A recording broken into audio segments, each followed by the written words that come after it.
1970년 중반 미국에서 대선 캠페인이 한창 중에 있었습니다. 그때 미국 대통령 한 후보가 이 대선 연설 도중에 한 그의 말이 크게 논쟁이 되게 되었습니다. 이 대선 후보는 지미 카터로 그 연설 가운데 이런 말을 하게 되었는데, 그 말은 이것입니다. 나는 거듭난 그리스도인입니다. 이것은 영어로 I am a born again Christian. 나는 다시 태어난 그리스도인입니다. 나는 거듭난 그리스도인입니다.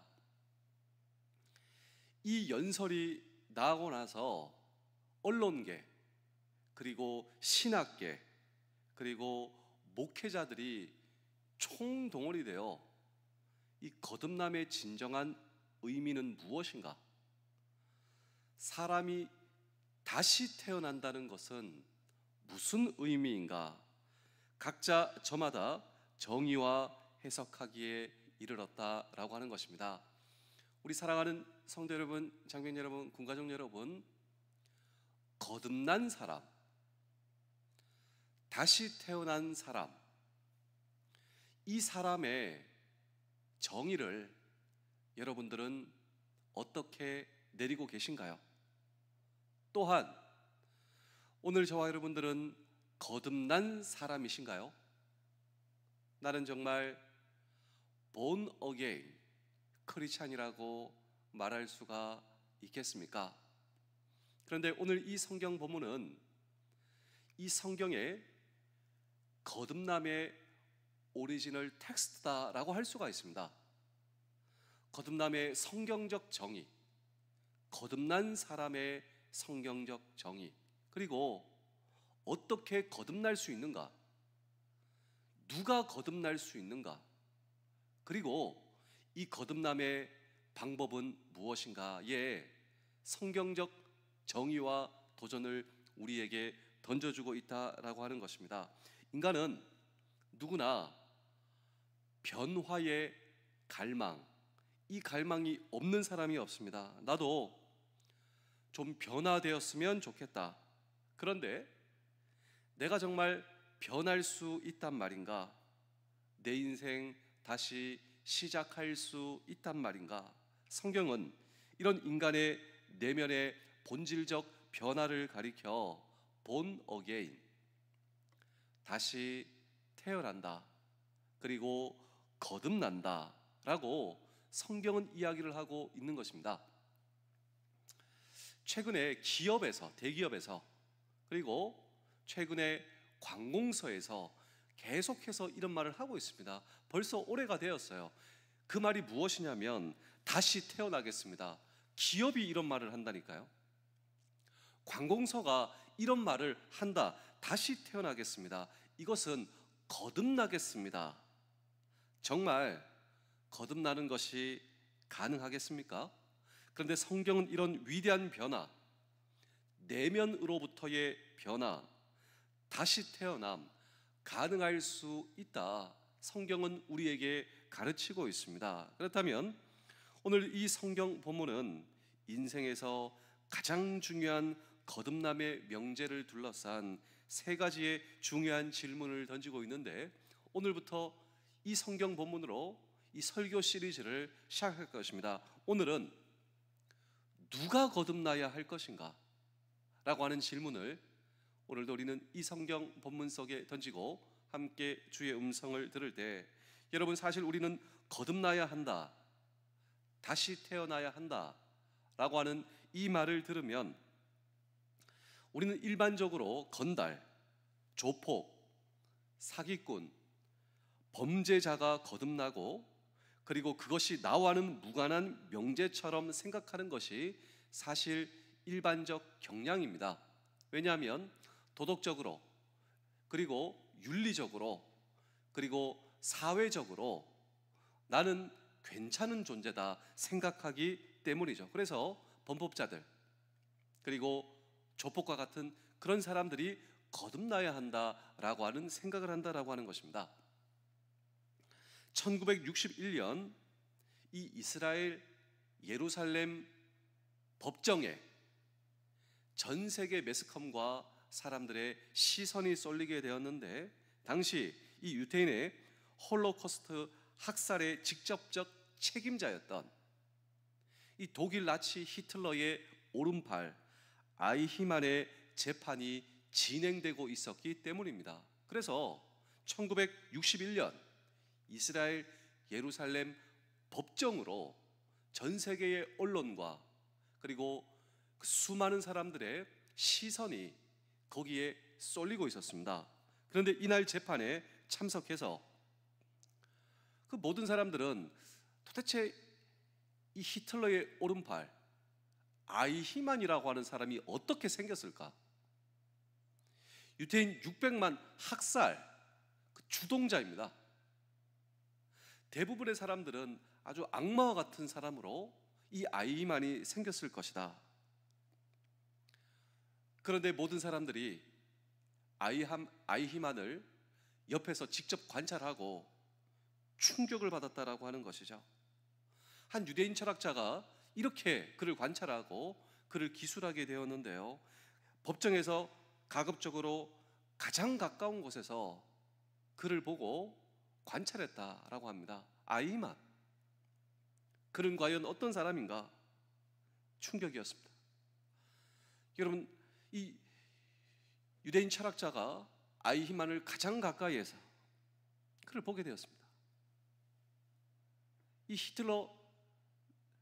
나치 히틀러의 오른팔, 사람을 몇백만이나 죽였습니다. 그는 악마와 같을 것이다. 그를 옆에서 보고 충격을 받았는데, 그가 받은 충격의 원인은 아이히만, 그는 너무나 평범했기 때문이다라고 하는 것이죠.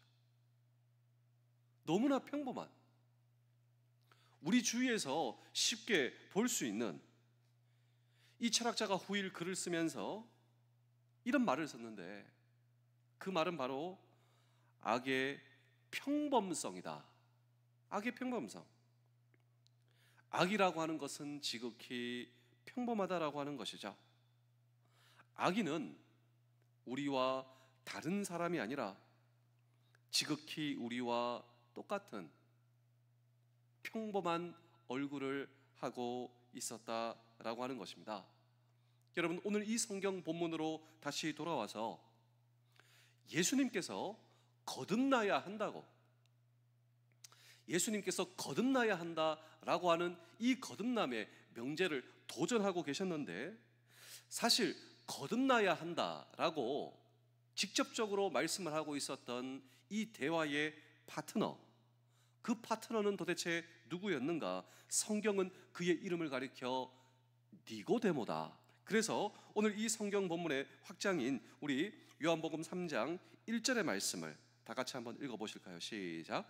그런데 바리새인 중에 니고데모라 하는 사람이 있으니 유대인의 지도자라. 자, 여기 보시면 나는 하나님의 선민이라 자부하고 있었던 유대인의 지도자. 그래서 이 사람의 이력을 조금 더 디테일하게 보자면요, 그는 사회적으로 도덕적으로 리더였던 사람입니다. 그리고 당시 이 사내들인 공의회라고 하는, 이 우리나라로 따지자면 국회의원입니다. 국회의원.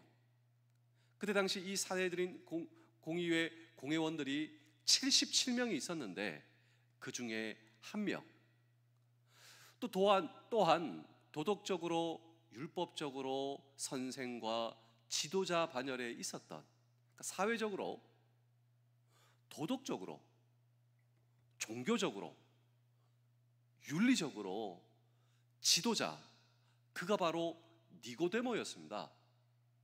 그런데 예수님께서 그에게 거듭나야 한다고, 누가? 바로 당신이 말이죠. 하나님의 율법인 토라를 관리하고 해석하고 가르치던 사람, 종교적으로 바리새인, 그에게 주님께서 네가 거듭나야 한다라고 말씀하셨다라고 하는 것이죠. 우리 10절의 말씀도, 요한복음 3장 10절의 말씀도 보실까요? 예수께서 그에게 대답하여 이르시되 너는 이스라엘의 선생으로서 이러한 것들을 알지 못하느냐. 보시면 이스라엘의 선생이었다 기록하고 있습니다. 그런데 그런 사람에게 예수님은 당신이 거듭나야 한다. 오늘 이 말씀을 정리하겠습니다. 여러분, 누가 거듭나야 하겠습니까? 이 질문에 대한 오늘 이 성경적 해답은 오늘 저와 여러분들이 거듭나야 합니다. 그렇다면 나는 왜 거듭나야 하는가? 하나님의 나라와 관련이 있습니다. 하나님의 나라를 볼 수 있고 거듭나야 하나님의 나라를 들어갈 수 있다고. 그렇다면 우리가 어떻게 거듭나야 할 수 있는가? 인자가 들려야 한다고. 이 인자는 예수 그리스도시죠. 그래서 사실 오늘 이 거듭남의 명제, 누가 거듭나야 하는가? 그리고 왜 거듭나야 하는가? 어떻게 거듭나야 하는가? 여러분, 이 연장선에 유명한 말씀, 이 말씀이 나오는데요, 요한복음 3장 16절입니다. 하나님이 세상을 이처럼 사랑하사. 이 세상은요, 저와 여러분들입니다. 하나님이 오늘 당신을 이처럼 사랑하사 독생자를 주셨으니 이는 그를 믿는 자마다 멸망치 않고 영생을 얻게 하려 하심이라. 그렇습니다. 오늘 저와 여러분들이 다시 태어날 수 있다. 이것은 바로 예수 그리스도를 통하여서 그렇습니다. 오늘도 우리의 인생의 해답이십니다. 예수 그리스도를 통하여 우리의 인생이 거듭날 수 있고 본 어게인 크리스찬, 그렇습니다. 우리의 인생의 문제의 모든 해답이신 예수 그리스도를 바라보시며 굳건히 붙드시는, 그래서 미국의 대선 주자로 나왔던 이 지미 카터 후보가 I am a born again Christian, 나는 예수 그리스도가 내 인생의 문제 해답이시자, 이 땅의 모든 문제 해답이 예수 그리스도이심을 믿습니다. 이 고백이 오늘 저와 여러분들의 인생의 문제 해답에, 여러분, 저와 여러분들이 붙드는 오늘도 이 말씀의 키, 우리의 인생의 해답의 키 되실 수 있기를 주의 이름으로 축복합니다. 기도하겠습니다. 주님, 내가 혼자 살지 않도록 우리의 이웃을 주시니 감사합니다. 더불어 도움을 주고받게 하시니 감사합니다. 나와 전혀 상관없는 사람들 같아도 그들과 함께함으로 누리는 복이 많음을 알기 원합니다. 나와 가족만 있어서는 잘 살 수 없음을 알고 그들을 귀히 여기게 하여 주시옵소서. 이웃을 미워하거나 비하하거나 귀찮아하지 않겠습니다. 그들을 도울 일이 있다면 주저하지 않게 하시며 하나님의 뜻은 더불어 행복한 삶 가운데 있음을 믿습니다. 내가 그 화목의 제목이 되는 하루 되게 하시고 나의 모든 것 되시는 예수 그리스도의 이름으로 기도하옵나이다. 아멘.